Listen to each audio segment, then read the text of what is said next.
800,000 ancient dreadnoughts thundered out of the uncharted depths of space, smashing any hope the Galactic Confederation had of maintaining their dominance over the Milky Way. As the implications sank in, panic surged through the emergency council meeting on the Nasat homeworld. Supreme Commander Orion's mandibles clicked furiously as he explained the situation to the gathered ambassadors. This mysterious armada dwarfed the combined military might of the entire Confederation. Whoever controlled it could conquer the galaxy with ease. Heated speculation echoed through the chamber. What ancient civilization had constructed these ships?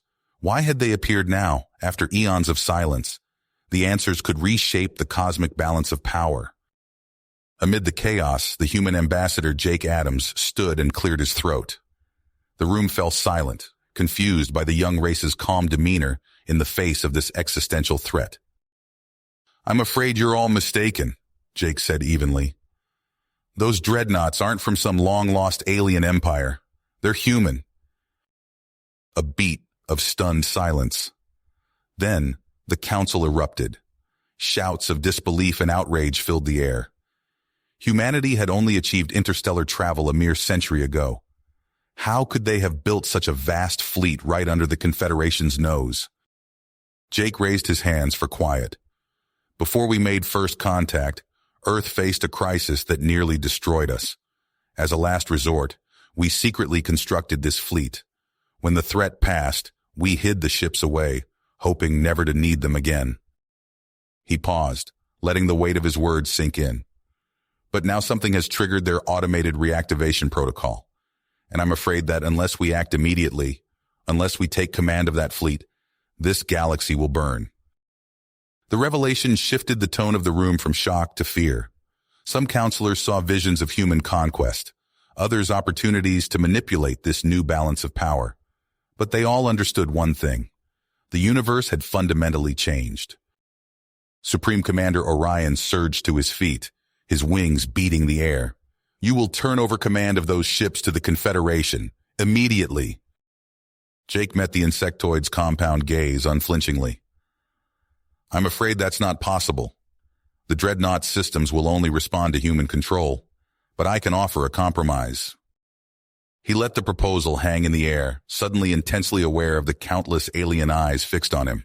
The next few moments could decide the fate of trillions of souls. "Humanity will place the fleet in service of the Confederation's defense, but we must retain ultimate authority over the ships. It's the only way to ensure they'll never be turned against the innocent." A tense silence. Jake could feel the web of galactic intrigue tightening around him. Old rivalries and hidden agendas turned like gears beneath the surface, calculating how to turn humanity's sudden ascension to power to their own advantage. Finally, Orion nodded. "We have no choice but to accept your offer, for now. But know that you humans will be watched more closely than ever before."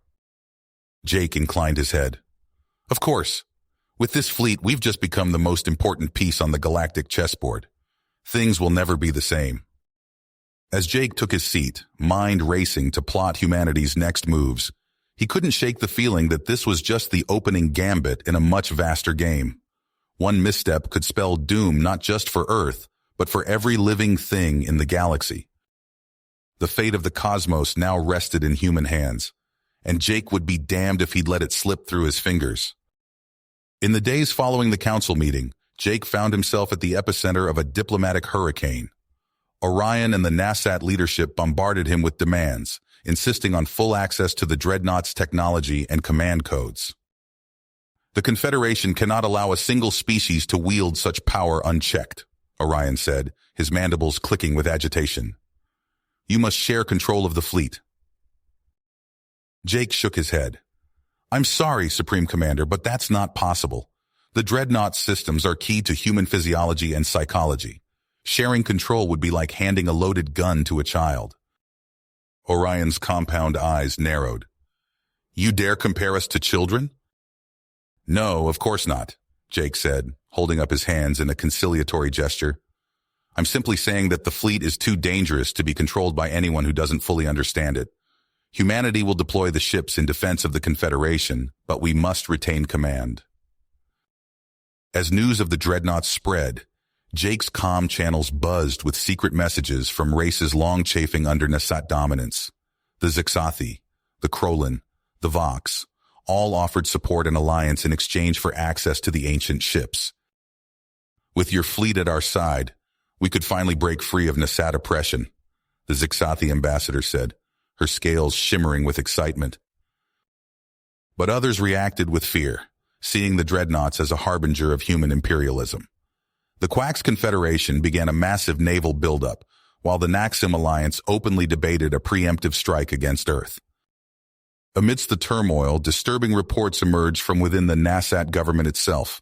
A breakaway faction, led by a ruthless warlord named Zaxos, was secretly mustering forces and reaching out to like-minded elements in other species. The Dreadnoughts are an abomination, Zaxos declared in a leaked comm recording. They must be destroyed, along with anyone who would use them to threaten Nasat supremacy.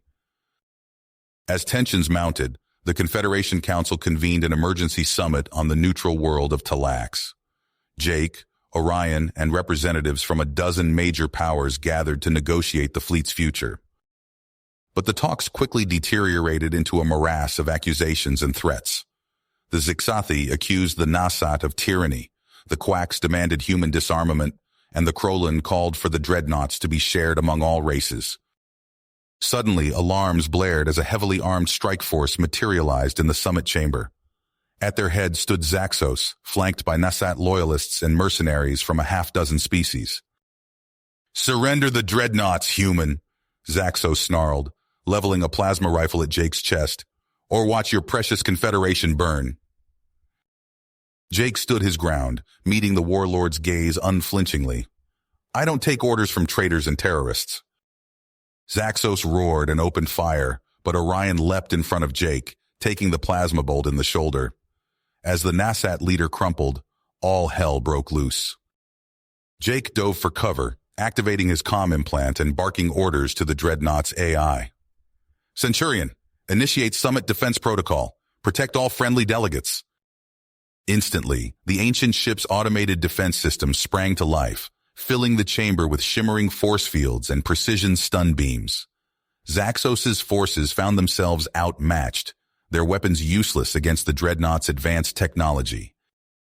But even as the tide turned against the attackers, Jake knew the real battle was just beginning.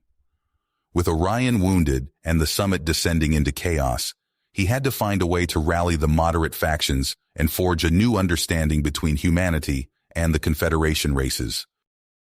The fate of the stars hung in the balance, and Jake Adams would be damned if he let it slip away. Jake's fingers flew across the holographic control panel, issuing rapid-fire commands to the Dreadnought fleet. Massive warships dropped out of hyperspeed, their hulls gleaming in the light of Talax's twin suns. The vessels surrounded the summit venue, forming an impenetrable wall of steel and energy shields. "Centurion, initiate lockdown protocol," Jake ordered. "No one gets in or out without my say-so." The AI's crisp voice responded, "Understood, Ambassador. Lockdown engaged." Jake turned his attention to the chaos unfolding around him. Delegates scrambled for cover as Zaxos's forces continued their assault. Plasma bolts scorched the walls, and the acrid smell of ozone filled the air. "Orion!" Jake shouted, scanning the room for the fallen Nasat leader. He spotted a crumpled form near the podium, green ichor seeping from a nasty wound. Jake tapped his comm implant. "Hope's Fury, I need an emergency med-evac. Lock onto my signal and teleport 2 to your sick bay." A shimmering field enveloped Jake and Orion. In a blink, they materialized in the sterile white confines of the Dreadnought's medical bay. Robotic arms whirred to life, carefully lifting Orion onto an examination table. "Stay with me, old friend," Jake murmured, watching as the ship's medical AI began its work. With Orion in good hands, Jake strode to the bridge. He keyed up a galaxy-wide broadcast, his face appearing on countless screens across inhabited space. "Citizens of the Confederation," he began, his voice steady despite the turmoil in his gut.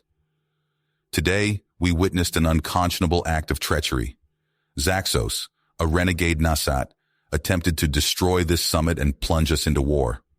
Let me be clear. His actions do not represent the Nasat people or government. Jake paused, letting his words sink in. To Zaxos and his sympathizers, I say this: stand down. The full might of Earth's dreadnought fleet stands ready to defend the Confederation. We will not hesitate to use it against those who threaten galactic peace. He softened his tone. But know this: our strength will only be used in defense. Humanity remains committed to cooperation and diplomacy. We seek partners, not subjects. As Jake concluded his address, a group of Nasat delegates approached him cautiously. Ambassador Adams, one chittered nervously, we represent moderate factions within the Nasat government. Your actions today may have saved us all. Jake nodded. I'm glad we could help. What can you tell me about Zaxos? The Nasat exchanged worried glances. He's been planning this for years, building a secret army. If you don't strike now, he'll only grow stronger. Before Jake could respond, another comm channel crackled to life. A Vralkan face appeared, mandibles twitching with excitement. Human, we've long suffered under Nasat rule. Join with us. Together, we can reshape the galaxy. Similar offers poured in from other species, each seeing an opportunity in the chaos. Jake's mind raced, weighing each option. Meanwhile, deep in the outer territories, Zaxos paced in a fortified bunker. Hollow screens flickered around him, displaying tactical readouts and communication channels. Mobilize all cells, he snarled to a subordinate. The humans have shown their hand. We must strike before they consolidate power. As reports flooded in of forces gathering on both sides, Jake returned to the medical bay. Orion lay unconscious, his carapace pocked with healing sutures. Jake placed a hand on the Nasat's arm. Come on, Orion. I need you to pull through this. You're the only one who can hold this confederation together. The machines beeped steadily, monitoring Orion's vital signs. Jake stared out the viewport at the stars beyond, knowing his next decision could change the course of galactic history forever. Jake stared out at the stars, his mind racing. The Confederation teetered on the brink of chaos, and he knew conventional diplomacy wouldn't be enough. He needed an ace up his sleeve. Centurion, plot a course for the Atrax Collective's territory, Jake ordered. The AI's voice filled the bridge. Ambassador, that region is uncharted and potentially hostile. I'm aware of the risks. We're going anyway. The massive dreadnought Unbreakable Spirit slipped into hyperspace, embarking on a perilous journey through unmapped systems. Jake pored over intelligence reports, studying everything known about the enigmatic Atrax. Days passed in tense silence. Alarms blared as they narrowly avoided Zaxos' patrols. Jake gripped his chair, sweat beading on his forehead, as the ship's stealth systems strained to capacity. Finally, they emerged into a star system dominated by a colossal structure that defied description, the Atrax megastructure. Swarms of ships surrounded it, their designs alien and inscrutable. A transmission crackled through. Human vessel, state your purpose. Jake leaned forward. I am Ambassador Jake Adams of Earth. I request an audience with the Prime Vector on a matter of utmost galactic importance. Tense hours crawled by as Jake waited for a response. At last, a heavily encrypted coordinates packet arrived, granting permission to dock. Jake stepped onto the Atrax station, marveling at its impossible geometries and pulsing energy conduits. He was escorted to a vast chamber where a shimmering holographic form coalesced, the Prime Vector. Human, you risk much coming here, the Atrax leader intoned, its voice a chorus of harmonic frequencies. Jake nodded.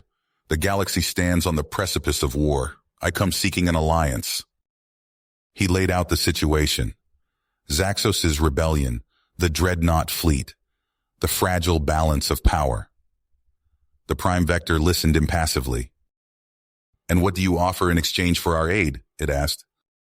Jake took a deep breath.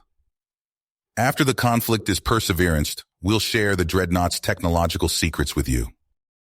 Silence stretched for agonizing moments. Finally, the Prime Vector spoke. We find your terms acceptable. Relief flooded through Jake, but he kept his expression neutral. Then let's discuss strategy. As Jake returned to his ship, a vast armada of Atrax vessels emerged from concealment, ready to join the fight. He sent an encrypted burst transmission to Earth, updating them on the Alliance. Aboard Hope's Fury, Orion's eyes fluttered open. Jake stood by his bedside, relief evident on his face. "Welcome back, old friend," Jake said. "A lot's happened while you were out." He briefed Orion on recent events, including the Atrax Alliance. The Nasat's mandibles clicked in agitation.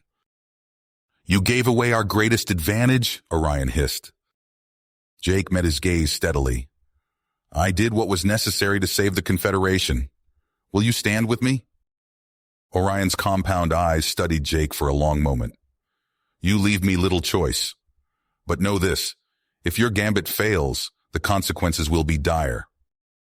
"Understood," Jake nodded.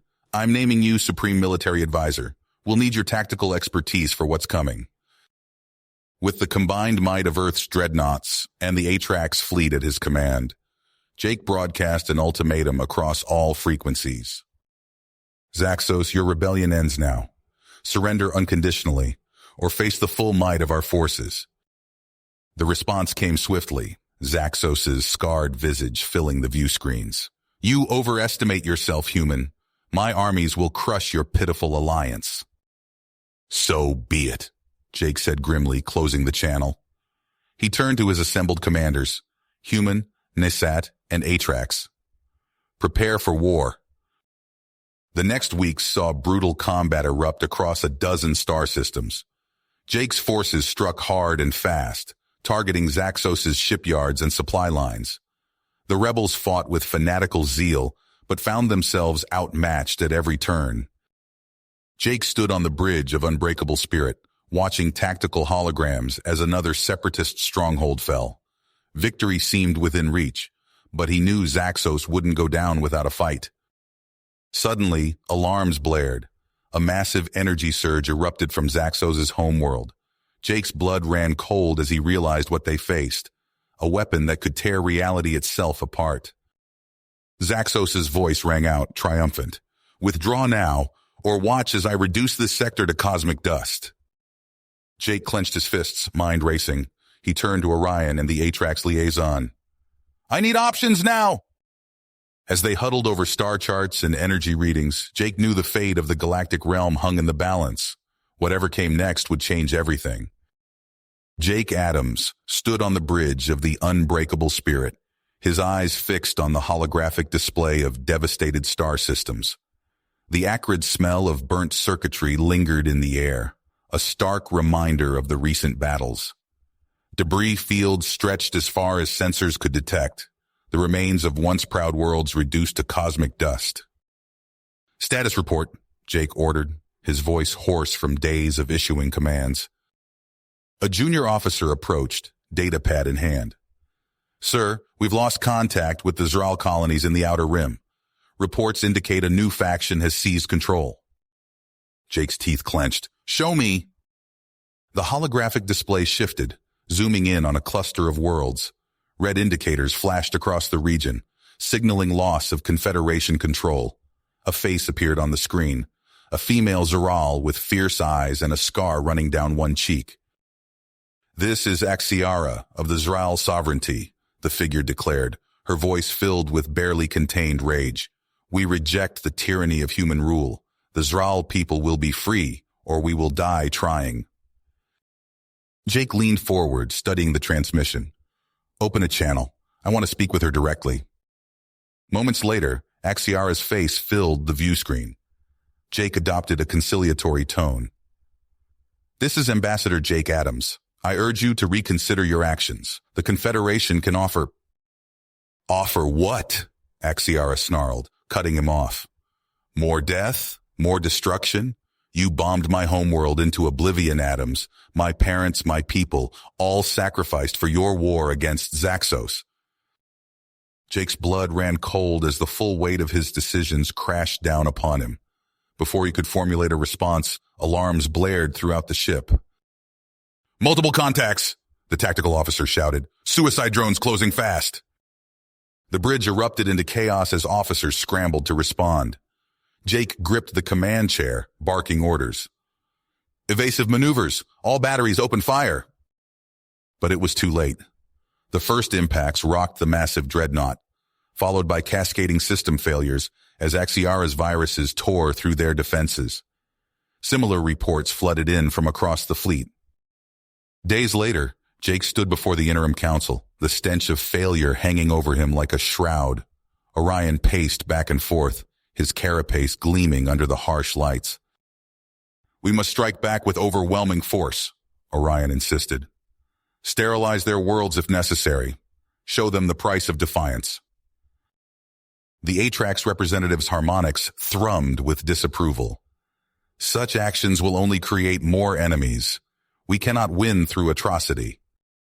Jake rubbed his temples, the weight of command bearing down on him. He turned to his tactical display, studying the layout of Axiara's defenses. A desperate plan began to form. We'll use the quantum wormhole drives, he announced. It's a risk, but it's our only shot at ending this quickly. The council chamber fell silent as the implications sank in. Jake met each of their gazes in turn. Prepare the fleet. We end this now. Hours later, Jake stood on the bridge of the unbreakable spirit once more. Before them loomed a dead world, its surface scarred by ancient conflicts. And arrayed against them, Axiara's forces waited, a swarm of smaller craft surrounding their capital ships. Jake took a deep breath, steeling himself for what was to come. All ships execute wormhole jump on my mark. The fate of humanity and all alien species hung in the balance as two bitter enemies prepared to clash among the stars. You have reached the end of the story. If you enjoyed this story and want to support us, please leave a like and subscribe to our channel. And for every comment that says 88, I will heart every single one of them. Thank you for your time.